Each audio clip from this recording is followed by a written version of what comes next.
rolling these things through.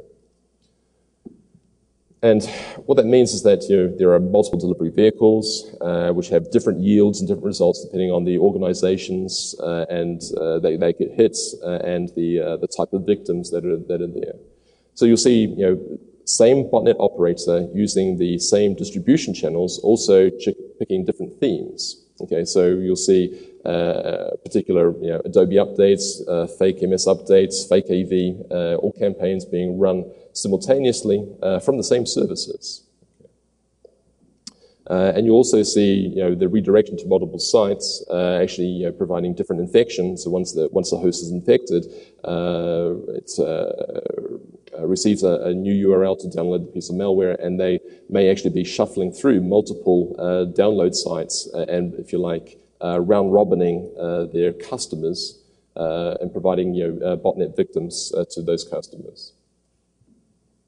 And when it comes to the botnets themselves and sort of building, really it's an evolution of campaigns. So over time there'll be multiple campaigns. They'll run, they'll overlap with each other. And the goal of the campaigns is to keep a steady flow of new infections and growing the sort of botnets. So a typical sort of thing that you'll see if a target, and a common figure thrown around is about 25,000 new bot infections per week. And these are not just not infections of a piece of malware that made it to a host, but actually successfully connected to command and control and became part of the botnet. So you want to grow that sort of rate of about 25,000. The cost of doing that, providing that as a service, lies between about $1,000 to $5,000 per week. And the cost of operating that yourself, if you're running between 2 to 5 campaigns and just doing drive-by download sites, then each campaign will have between 2 to 50 different sites or serving URLs, and the cost of that is about $200. So, obviously, if you're selling that service at $1,000 and your cost is $200, then there's a good markup going on in this process. Now, once you've got that 25,000 new victims per day, frankly, one of the easiest ways in the early stages, pay per install. And for every one of those victim machines, you can make between 30 cents and $3, $4 per install on those victims. However, it becomes quite hard to actually make a lot of money from these because they are these types of sites, the guys that are providing the pay per install services get a little bit suspicious if you start generating costing them $50,000 per week in new installs. They get a little bit suspicious.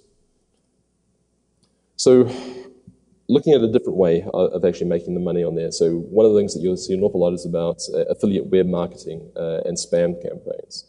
Now, there are a lot of botnets several botnets that specialize in spam, but as a would-be botnet operator that actually wants to make real money, spam is pretty easy. It's a default action in all the different malware agents. And a botnet of 10,000 victims will allow you to send 100 million plus messages per day, and maybe 5 million malware type messages per day. But it's also pretty hard. 80% of spam today is generated by 100 hardcore gangs. Okay, they're tracked, they're well understood. And it's pretty much it's a cutthroat type of business. So it's not a place that would-be botnet operators start out. So many of the spam operators have been doing this and using the botnets for spam or building spam-based botnets for a long time. Okay, so it's not a business that actually really gets started in, particularly for the faint of heart. Also, key thing is really once you have, the problem with the spam botnet is that it's very easy to detect all the victims, and so it becomes very easy to trace back and to shut down. And so you need very large botnets to sort of keep a money flow. And frankly, the money's not really there unless you can really do it on a massive, massive scale, which is very, it's something that takes years of experience to acquire and to build up. Meanwhile, you've got that botnet of 10,000 machines. Pharmacy affiliate schemes tend to be a lot easier to sort of get involved and become a much easier market for actually using your botnets and actually monetizing.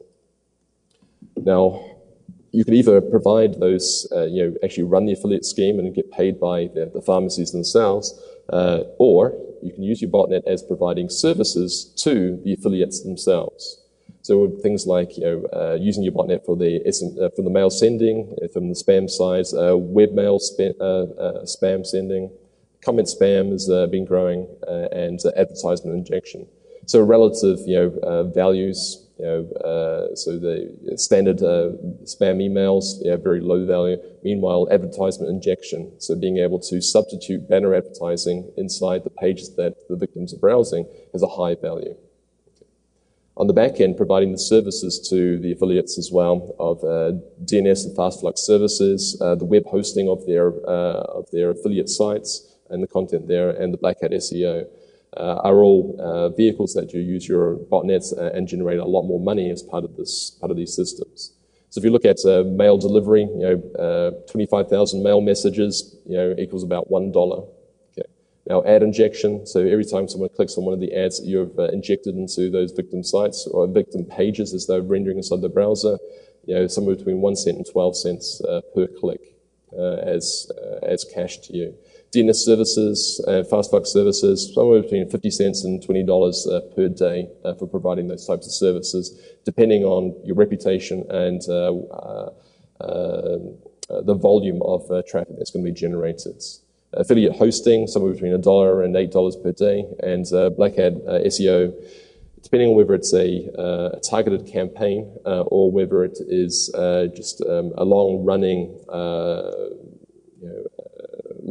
type of service, or somewhere between $1 and $500 per day per domain being used.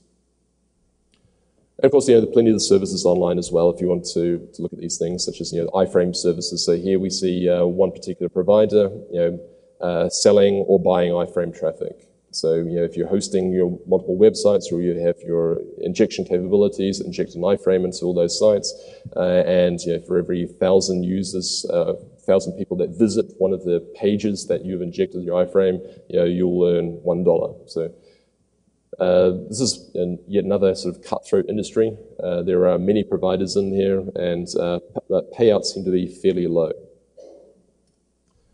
I made mention of advertisement substitution. So there's a growth in different types of tools that are designed to manage your bot agents and to do automatic changes of URLs. So you have the victim machine browsing the web. It will hit a page and it will see there's an add double click code inside there. It will then substitute its own code that's been defined centrally with its own banner advertisement. So you can run your own advertising campaign, advertising service on top.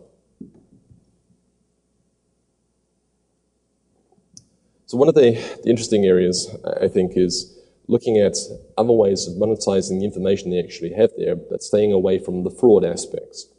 And I made mention about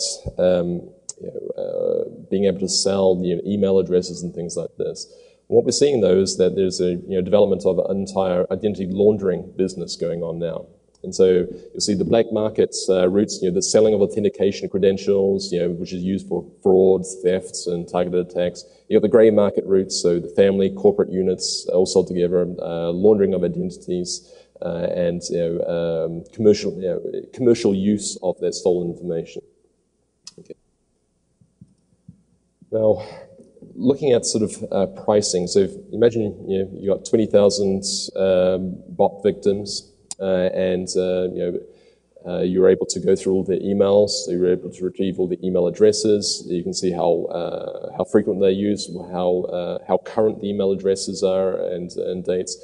With 20,000 victims, it's very easy to keep a live database of maybe 150,000, 250,000 email addresses.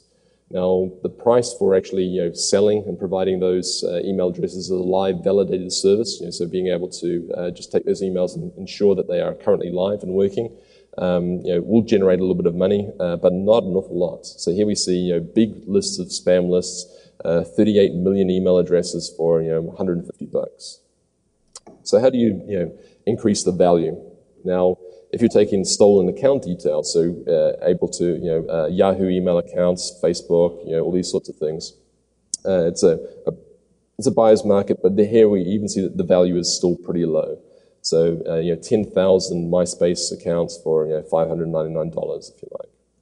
There are also other pieces of information that are interesting. So, on the bottom right-hand side here, one particular site is, so this is a shopping cart type site where they are selling lists of Craigslist users of their email addresses and all their login accounts and things. Okay. So here we see 500 Craigslist accounts for $60. So the more filtering and the more clustering done on the identity information that's being stolen from the botnet victims, the more opportunity there is to raise the value of the data that's being sold. We're going to raise the stakes a little bit higher. So moving beyond bulk sales of data, well, there's entire gray markets for validation of data. So email addresses, personal identities, corporate mailing lists, and hierarchy, if you like. Where you can transition from a few cents per records into a few dollars. Okay. Now, if you want to go to the next stage of actually hosting the sites themselves, and you can actually raise that from a few low dollars into high dollar amounts. But you have to be careful not to be too obvious.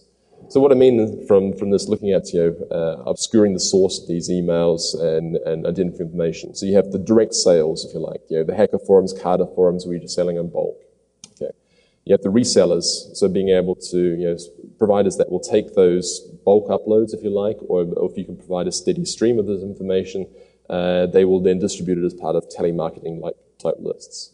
And the last ones are really sort of the proxy type areas where you have a list of identities. However, they provide websites that provide services for free loans or cheap loan ratings. So you see on plenty of different websites where there'll be a form about giving the latest mortgage quote or latest mortgage rates. Now, if you put one of those forms on one of your websites, you'll get paid maybe $1, $2 per day for having one of those forms. Now, for every person that types in their details onto that form and wants to find out about a mortgage or whatever, you get about $5 per person.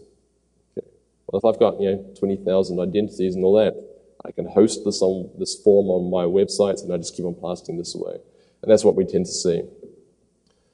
Now, you also get other exchanges here, so being able to take your identity information that's been stolen from the botnets and be able to pass them through lead exchange portals. With the value of the leads is actually quite high. So providing a lot of information, so being able to take that, who's the owner of this particular laptop, where they're browsing, what their favorite websites are, how much money they actually have in their Bank of America account or whatever.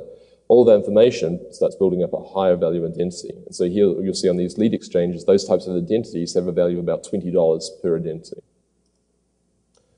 Now, the grey market ones, you'll find lots and lots of sites like this, Leads Robo. I'm not saying that this is an illegal site or anything like this, but it does start making you wonder about what sort of business model this is, where here you see a list of pre-vetted jumbo pack of leads for the US, $680, and it's a service that they'll provide on a weekly basis that we get the latest lists.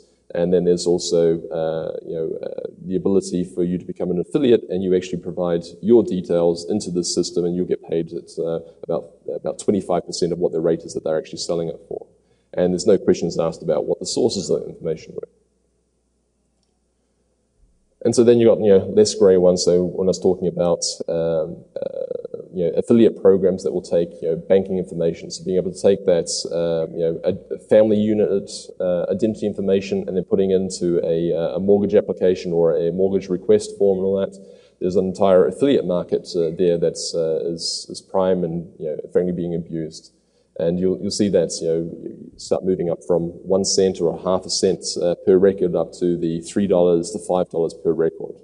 So it becomes very, very easy to actually turn that botnet of 10,000 victims into a revenue generating of about 50,000, conservatively about $50,000 per week.